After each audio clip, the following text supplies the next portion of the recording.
Picture this. You have woken up in a marble palace and you are the most powerful man in the world. And the emperors that have come before you have drowned in indulgence or greed or fear, and the people outside are calling your name. But you get out of bed and you begin your day with a notebook, writing to yourself, not to boast about your achievements, but to stay kind and to train yourself in how to expect resistance.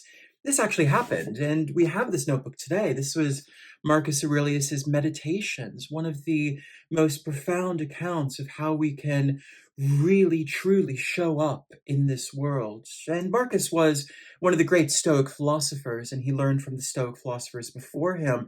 And we really have sort of unfairly today begun to think of Stoicism as, that philosophy of cold showers and rejecting the outside world. And in many ways, we almost romanticize that type of complete rejection or removal from the world. But it has a lot to teach us, particularly with regard to how we can be leaders, not emperors like Marcus Aurelius, but leaders in our own ways. I'm Dr. Alan Johnson, and on this channel, I talk about the mind, well-being, productivity, and change for thinkers, makers, and everyone in between. And in today's video, we are entering the world of Marcus Aurelius, not just as a historical figure, not just as an emperor, but as someone who wrote in what became one of the most famous journals of all time, his Meditations. And we'll explore how he confronted his sense of loneliness in leadership and how he dealt with that weight of duty that was on him. And perhaps most importantly, how he challenged the draw of the ego. And this is why the Stoic lens still matters to us today, perhaps especially if we are in any type of leadership role, whether leading a team or raising a family or helping to shape a creative vision or just within ourselves trying to live more clearly, which is a form of self-leadership. The wisdom of Stoicism and Marcus is really, really important for all of these. And as I've said already, we have a real sense to romanticize Stoicism today, that it's about ice baths and iron will and the strong silent types. And I think that really does a disservice to Stoic philosophers, and it does a disservice to us as well, because it suggests that we don't actually have anything to learn from Stoic philosophy. And I think we do, because Meditations isn't Stoic Instagram. It has its moments of epigrammatic clarity, those moments you want to highlight and remember forever. But this isn't just sort of, those quick wins, those mind hacks that you see in social media. It's really an account of a man who's asking, how do I remain whole while everything else around me is falling into fragments? My own experience in senior leadership is that it really isn't what we think it is at first. Many people think that the real burden of leadership is making decisions.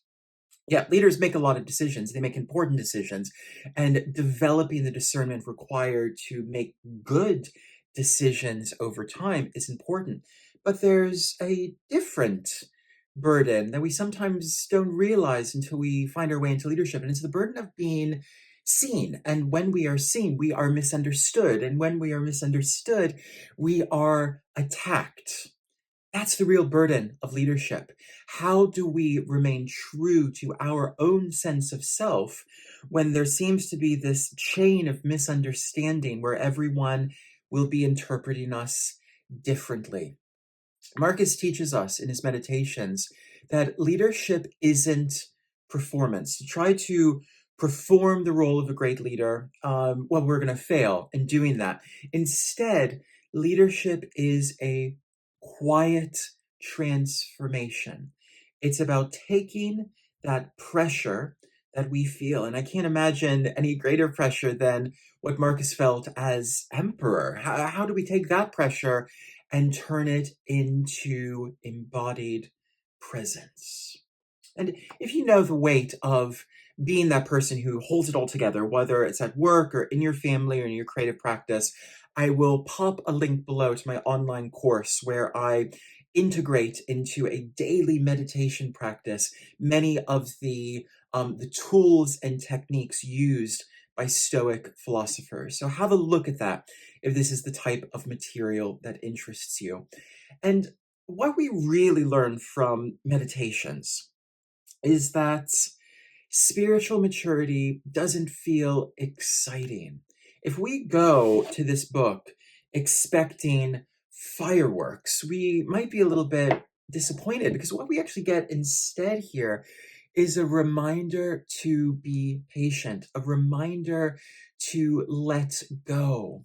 Marcus writes in here that the impediment to action advances action. What stands in the way becomes the way. And if we were to boil down all of his insights in his meditations, I think that might be what we ultimately get to, that what stands in the way becomes the way. And all of the burdens that we encounter in leadership create those impediments in front of us. And rather than thinking that these are things that we need to get around, that these are things we need to entirely avoid, whether these are things that we need to pretend don't exist, well, that's missing the point. That the challenges that we encounter, those challenges of visibility, the challenges of being perceived and judged and misunderstood by others, are precisely the way that we continue to grow as leaders, by going through them and learning from them, rather than trying to circumvent them and rather than trying to get around them. We live in an age of spectacle. There's no denying that. And in all honesty, Marcus lived in an age of spectacle as well. But he knew that real strength was not in leaning into the spectacular. Real strength was about leaning into the internal. We don't need to dominate the room in order to lead. Sometimes we do things just to look good. And that's not what the meditation teaches us to do. Because Marcus wasn't charismatic in the modern sense.